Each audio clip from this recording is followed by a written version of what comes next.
क्या कर रहा हूं मैं?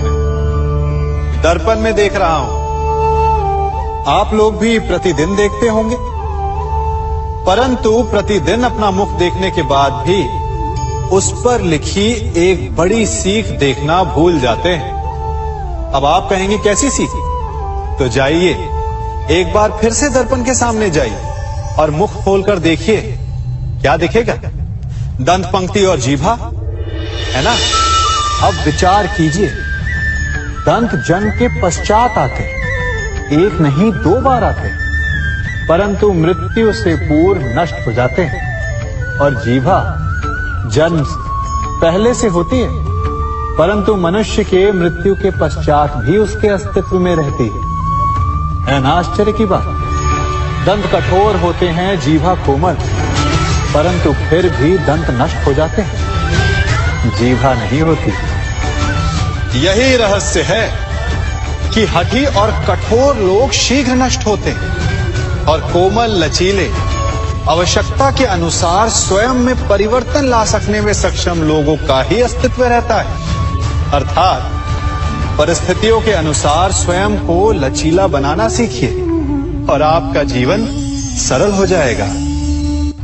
संबंध एक सहारा होता है जीवन का, और संबंधी वो होते हैं जिनसे आवश्यकता पड़ने पर सहायता मांगी जा सके, जिन पर विश्वास किया जा सके कि बुरे समय में वो हमारे काम आएंगे।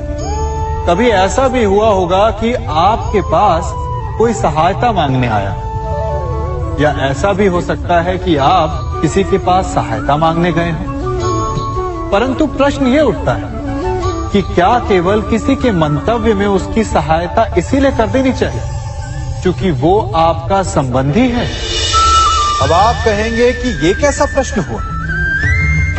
तनिक सोचिए, एक अस्त्र बनाने वाला जब अस्त्र बनाता है तो ये अस्त्र किसको देना है उसका अधिकार उसी के पास होता है। वो चाहे तो ये अस्त्र किसी को भी दे सकता है, वो एक सैनिक को भी दे सकता है या एक डाकू को भी, और यही अस्त्र 2 भिन्न कार्य कर सकती है।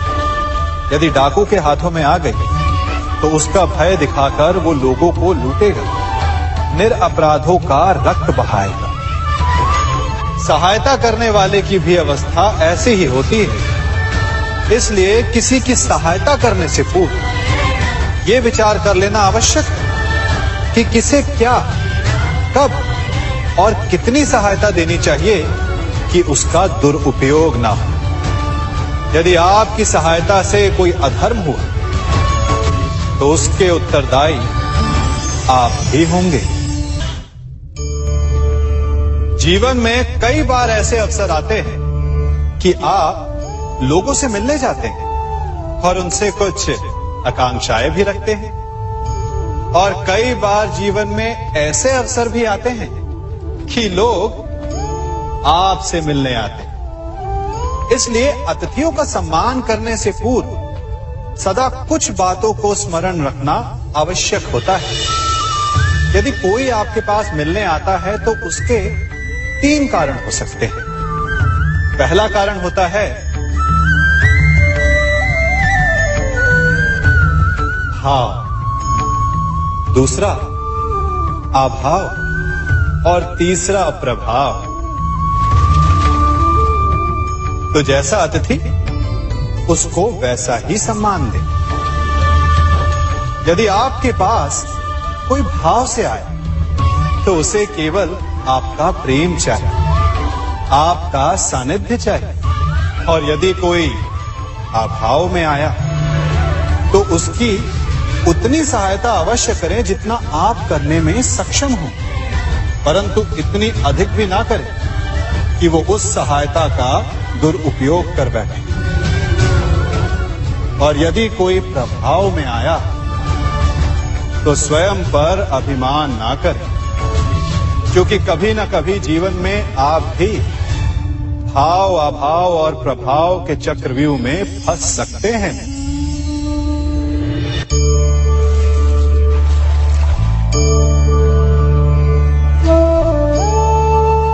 यदि जल को मुट्ठी में कसकर बांधें, तो जल कैसे अपना मार्ग बनाकर निकल जाता है? इसी धारा की भांति यही अवस्था हमारे अपनों के साथ भी होती है। अधिकतर हम जिनसे प्रेम करते हैं, हम सदा उन्हें अपने समीप रखना चाहते हैं, स्वयं से दूर नहीं होने देना चाहते। चिंता करते हैं, भय खाते हैं कि कहीं उनके साथ या उनसे कुछ बुरा घटित ना हो जाए, और ऐसे में हमारे अपने ही हमसे दूर हो जाते हैं, ठीक मुट्ठी में बंधे जल की भांति। इसलिए जिनसे आप प्रेम करते हैं, उन्हें स्वतंत्र कर दीजिए, उनकी सोच को स्वतंत्र बनने दीजिए, उन्हें अपने मार्ग स्वयं ढूंढने दीजिए, क्योंकि आप सदा उनके साथ उन्हें मार्ग दिखाने के लिए नहीं रहने वाले। इसलिए अपनों के साथ अवश्य रहें, परंतु उन्हें बांधे नहीं। जन्म के पश्चात बालक जब पहली बार अपने नेत्र खोलता है, तो उसका मन उत्सुकता से भरा होता है कि ये संसार क्या है, उसे क्या दिख रहा है। ये उसके जीवन का नया आरंभ होता है। परंतु जैसे हम धीरे धीरे बड़े होने लगते हैं, अनुभव अर्जित करते हैं, हमारे मन की उत्सुकता, हमारे जीवन का चाव होने लगता है।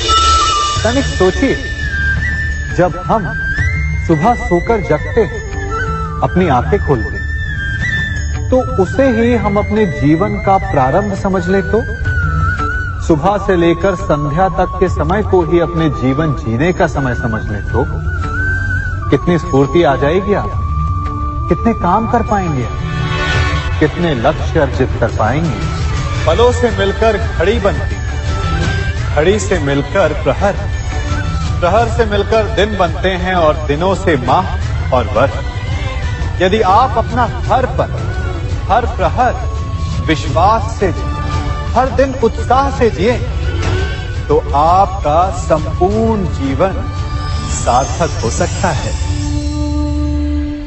मनुष्य अपना जीवन विश्वास पर जीता है, परंतु विश्वास किसका? तनिक सोचिए, किस पर विश्वास है आपको? महापुरुषों की कही बातों पर, ग्रंथों में लिखे ज्ञान पर, माता पिता की सीख पर, या मित्रों के दिए गए निर्देशों पर, या फिर मेरी कही बातों पर? ये सब विश्वास अपूर्ण है जब तक आपको स्वयं पर विश्वास ना हो। यदि विश्वास करना है तो पहले अविश्वास करने के विज्ञान को भी सीखना चाहिए। आप किसी की बातों पर विश्वास न करें, आप अपने मन से पूछें, अपनी अंतर आत्मा से प्रश्न करें, और जो उत्तर मिलेगा वही सबसे उचित होगा। जब आप अपने मन, अपनी अंतरात्मा पर विश्वास करना सीख जाएंगे, तो नीति ज्ञान सब आपके भीतर से स्वतः उमड़ेगा। और यदि आप स्वयं पर ही विश्वास ना कर पाए, तो धर्म ग्रंथों में लिखे श्लोक, महापुरुषों की वाणी, माता पिता की सीख या मित्रों का निर्देश कोई भी लाभ नहीं दे पाएगा। एक पिता होने के नाते आप अपनी संतान के लिए क्या करते हैं? उसके लिए बहुत सारी सुविधाएं जुटाते, बहुत सारा धन कमाते हैं ना? और क्या आपको ऐसा लगता है कि यही उचित है आपकी संतान के लिए? इस पंछी को देख रहे हैं, ये भी संतान को जन्म देता है, उन्हें पालता है, पोसता है, उड़ना सिखाता है और भोजन का प्रबंध भी करना सिखाता है। परंतु उनके बड़े हो जाने के बाद उनके लिए अलग से घोंसला नहीं बनाता। क्यों? क्योंकि यदि इसने संतान को सब कुछ करके दे दिया, तो संतान क्या करेगी?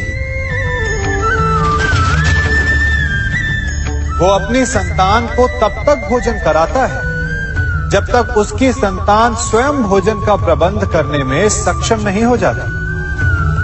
और उसका लाभ यह मिलता है कि उसी की भांति उसकी संतान आत्मनिर्भर बनती है। इसलिए अपनी संतान को उतनी ही सुविधाएं दें जितनी आवश्यक है। मोह को त्यागें। आपका उनसे मोह उन्हें कभी आत्मनिर्भर नहीं बनने देगा। अपनी संतान को कर्म करना सिखाइए। यदि आपकी संतान कर्म करना सीख गई तो वो धन स्वयं कमा लेगी, और यदि वो आलसी अकर्मण्य बन बैठे तो आपके संचित धन का भी नाश कर देगी। संसार में सबसे बड़ा संबंध कौन सा है? अब आप पूछेंगे कि यह कैसा प्रश्न हुआ? इसका उत्तर तो बड़ा सरल है, यही ना? परंतु इस प्रश्न के भी कई उत्तर हैं। कोई कहेगा माता और पुत्र का संबंध, तो कोई कहेगा पिता पुत्री का संबंध, तो कोई पति पत्नी का, और तो कोई भक्त और भगवान का संबंध। परंतु तनिक गहराई से देखेंगे तो पाएंगे कि ये सारे संबंध या तो जन्म से जुड़े होते हैं, या समाज में बना दिए जाते हैं, या फिर किसी आकांक्षा के चलते बनते हैं। तो सबसे बड़ा संबंध कौन सा होता है? उलझ गए ना?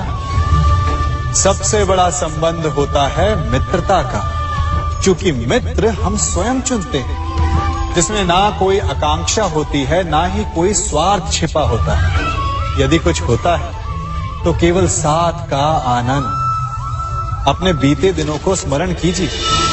जब आप घर से बाहर निकलते होंगे तो सबसे पहले किसका स्मरण होता था? मित्र का। परंतु जैसे जैसे मनुष्य बड़ा होता जाता है, सफल होता जाता है, मित्र छूटते जाते हैं, और फिर वो अपनी आय, अपने जीवन के स्तर के अनुसार मित्रता करने लगता है। उसके मन में ये विचार आ जाता है कि मित्रता बराबरी वालों से ही होनी चाहिए।